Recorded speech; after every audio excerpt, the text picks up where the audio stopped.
Ben sana canım dedim, bu aşka ömür verdim. Sen de biliyorsun yar, senden başka sevmedim. Sen de biliyorsun yar, senden başka sevmedim. Gurbetçeyim, şansım yok, talihim yok, baktım yok. Sen sılada, ben burada, senden başka çarem yok, yok. Ellerini benden ayırma, yüreğini benden ayırma. Senden başka söyle kimim var? Beni bekle, sebebim olmaz.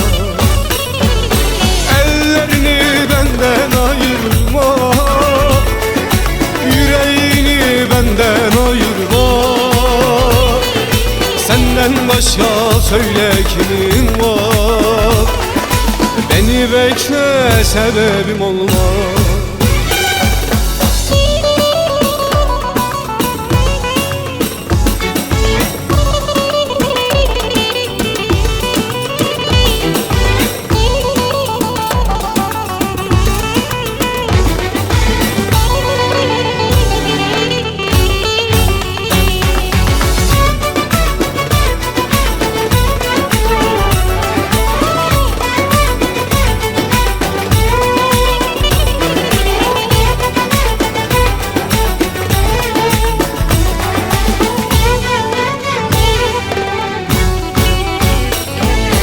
Burada yüreğim yandı, gurbetlik beni sardı.